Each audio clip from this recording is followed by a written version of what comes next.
Alright, welcome everyone, we're Semblance of Sanity. I'm Caleb. I'm Jacob. And we're here for Symphogear Season 3, Episode 2. Season 3 with 3 new antagonists that are all very cool with dope outfits and different JoJo poses, but then also different abilities that have mysterious implications for the world. And maybe a lack of correlation to each other as well. Right.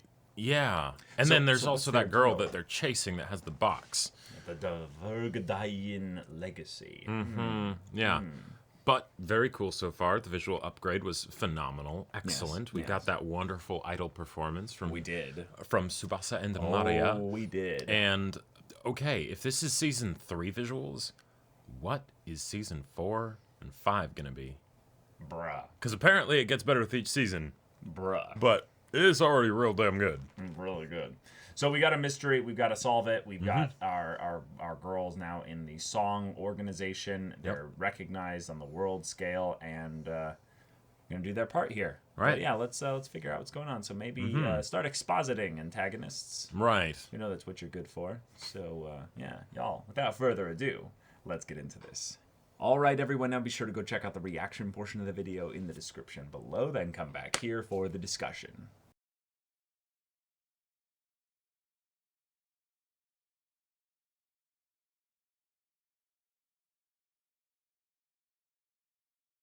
All right, they have a way to take out Symphogear. Yep, which is okay. I mean, that was something that we predicted like last episode because that's right. We take out Miracle, so it's like okay, yeah, exactly. Miracle of Symphogear. Yeah, yep. There you go. And that's something that is also like if they're going to be doing this attack, they would need to have some way to combat our main girls because let's be real, they've kind of made a name for themselves for kicking reason to the curb and doing the impossible and seeing the invisible and all that stuff. Yeah, and so, right now everyone that hasn't used their Symphogear right now is actually in an advantage because they'll get to learn this and avoid this kind of stuff potentially. So Hibiki, with her desire to talk this out and might have actually each other, might have saved her. Right, exactly. Which is then so poetic, right? Because then it's the villain that's like, I'm probably the main one of the antagonists, and I'm going to go after their strongest fighter, right?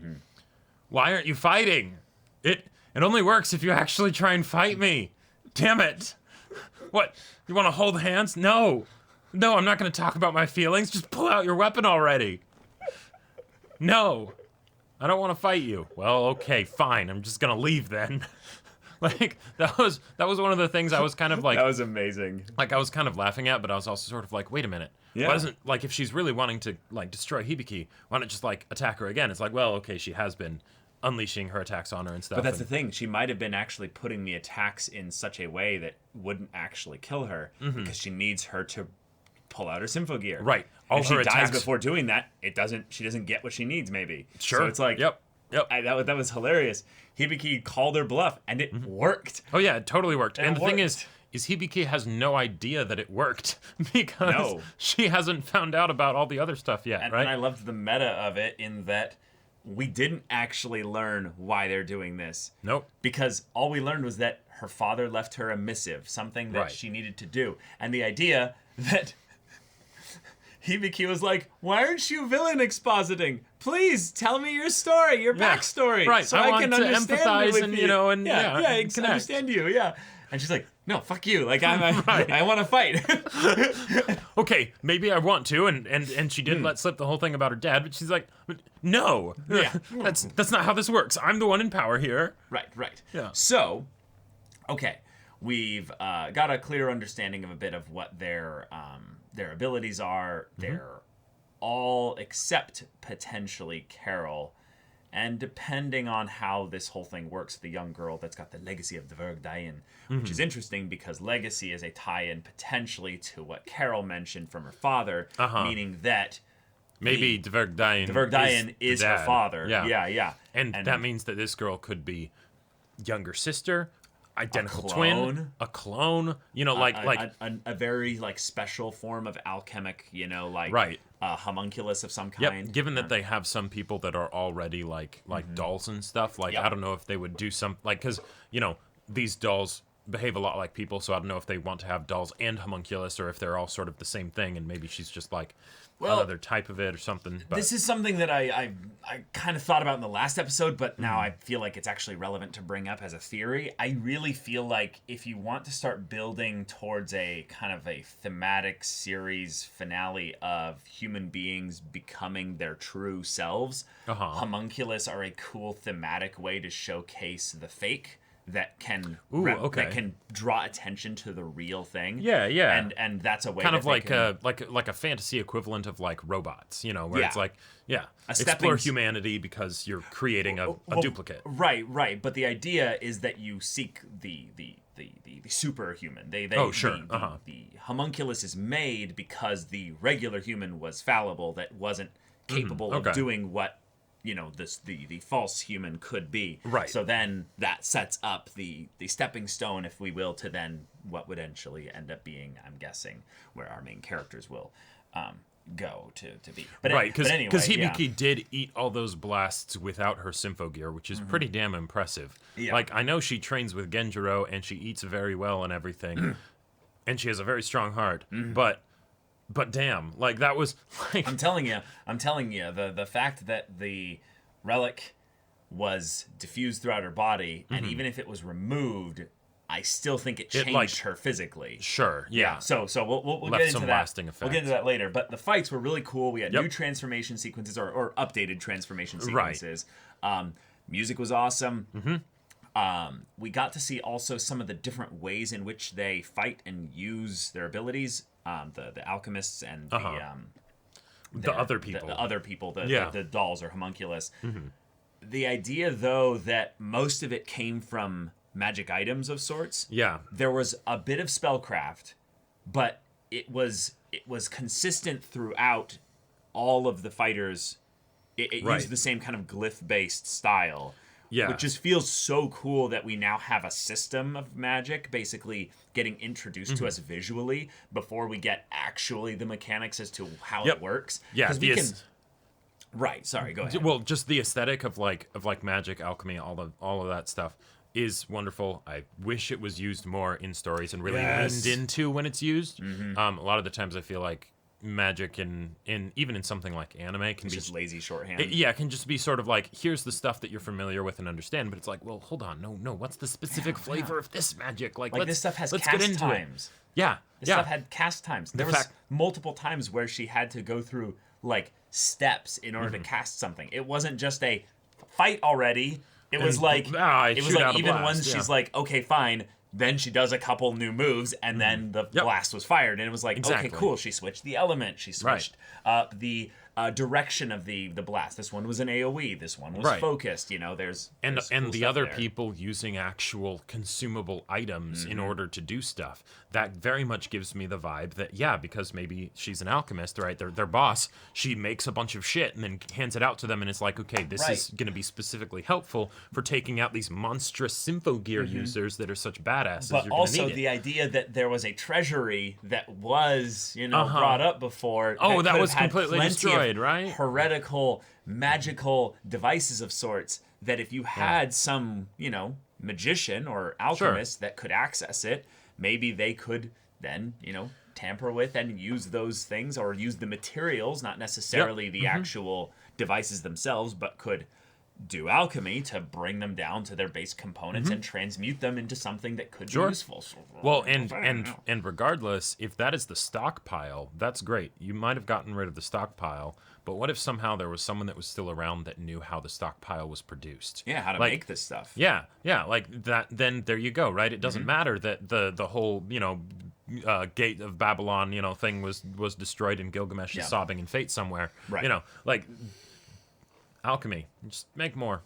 Okay. I mean, and the idea that we already have people essentially that have personalities. They did a good job of basically saying we're going to drip feed you the idea that all these individual, I'm just going to call them homunculi at this point. There might be something different. It might be something different for now. But for now, that's our shorthand for it. They were already starting to show that they were different in terms of their personalities. Yep. So they are imbued with some essence of a soul. Not necessarily just, weapons imbued with a mission that is support Carol Malus Dienhelm to Right. retrieve the legacy of Dverg Dian. They're a lot more similar to homunculi than like golems, for instance. Yes, right? exactly. Yeah. Yeah. So cool. All right. Uh-huh. And now, in some ways, this is a great set of antagonists to deal with our protagonists who are all about sharing heart. That's right. Because you know what these homunculi just need is a bit of love and heart and friendship and then hand-holding. And damn it, I guess that's true, because the main antagonist already unleashed all her moves. You didn't even need your Symphogear, and she ended up running away. Mm-hmm. So, Hibiki, yes, you are truly unstoppable. You are a force of nature. Your hand-holding will pierce the heavens. The hearts friendship of heavens. Exactly. Mm-hmm. One of the other things that I just wanted to shout out as far as structure that I'm seeing with how Symphogear is doing its seasons is that we're getting a singular focus character that's kind of the flagship of the conflict, right? A main antagonist, but also someone for all of the other side antagonists to, as far as we can tell, probably have some close connection to. Now, while we haven't necessarily seen it as much with a lot of the antagonists because they were split up for this episode, we did get the whole thing of like the vampire doll homunculus one or whatever. Yeah, because that's a unifying thing. We've seen that multiple times now. Right, exactly. So if the rest of them all are kind of homunculi, right, we could totally get a Full Metal Alchemist Brotherhood type situation or something where, like, you know, at the very least, if this girl is their creator, right, then they might feel indebted to her, almost like she's their mama, you know? And one of the things that I really loved about season 2 and the way it handled its antagonists is that they they felt very close knit, right? So we didn't necessarily have to get into all of the different motivations for why they wanted to do the big goal. A lot of them are just following the person that they care deeply about. That has the motivation. Right? And then that's a way that we can humanize a lot of them, because they don't necessarily care about destroying the world themselves, but this person that they really love thinks that that's the way to go. So, okay, they're following them. Yeah, and I like that for right now. I joked about it in the episode of like, but we will find out their motivations by the end of this episode, because so far, that's kind of how they've done things, specifically giving the antagonist opportunity to talk, a lot about what they want. And this season, they didn't do that. So props to Symphogear for saying, hey, we're going to show you and give you some hints, but we're not going to make their villains monologue because they're villains now, or antagonists. Yeah, it reminded me of like using season 2 as like a comparison, because with season 1, the villain wasn't obvious from the beginning, and we didn't, but with season 2, you had Maria doing her whole exposition, but then you had, as an example, Shirabe giving the like you wouldn't understand, right? Like giving a very emotionally charged bit of exposition that doesn't actually have too much detail, right? Like, so it keeps the mystery up, and yet it makes us intrigued about what this person's individual story is. And I feel like that's what we got with our main antagonist here. And so I like that. Yeah, I like that too. And all in all, just a really cool spectacle of a fight, and follows up on a stellar first episode with all the visuals there. So, all right. This is what we're dealing with. The fights are going to be a lot more, I would say, dynamic in terms of what kinds of threats they're dealing with on an individual basis. I just love the fact that while all of them are clearly homunculi of some kind, they don't necessarily all fight the exact same way. So it requires them to actually think strategically, and more opportunities for little tactical differences of how, Chris fights versus Tsubasa fights. So, That was one of the other things that I liked about how this episode was handled, because one of the reasons that I was kind of thinking in a meta way before this season that things were going to move more towards like space or something like that is that we've had a bunch of Symphogear on Symphogear fights. How do you keep those super dynamic over the course of 5 seasons, right? The fact that they introduced this new power system, I feel like, is a really clever way to do that, while at the same time not necessarily needing it to be some cosmic entity that we have a harder time maybe getting attached to. One of them had some kind of mecha stand power thing. We're just gonna gloss over that. That happened. That happened. That was a thing. What I would love the reveal is that it's this whole thing of where her coins are actually kind of being manipulated on the the reflections, like the bouncing off Okay. of the bit there, to do something that then Sure. this thing is like ping, like hitting them or what have you. Who knows? Mm-hmm. But okay, all right. This is our problem. This is our threat. Yep. This is what we're dealing with. And yeah, last thing probably is just that Maria has some very restrictive bounds of sorts, binds put on her in terms of how she interacts, not just with her friends, but with the world in general. Oh, I thought you were going to say about with swords that come slicing through the car, but I mean, those yes. binds nearly got taken off. So No, you know, they were that strong. They you know? were very flexible and they were pushed out of the way. You know, yeah. Gotcha. They say the strongest trees are not the ones that don't move, but the ones that bend. But anyways, Right. something like that. Yeah. Yeah. But all right, y'all, thank you so much for watching this episode's reaction and discussion. If you want to see the next episode's reaction and discussion right now, though, go check out the link in the description below for our Patreon. You can get on early access there. You can watch full-length timer reactions there, and all this comes with Discord access, where you can chat with us in the community there about this show, about anime in general, and also be sure to check out our Twitch channel. We stream every weekday. The info's in the description. Yeah, so if any of that interests you, we'll see you there. But until then, we're Semblance of Sanity. I'm Caleb. I'm Jacob. And we'll see you all Next time.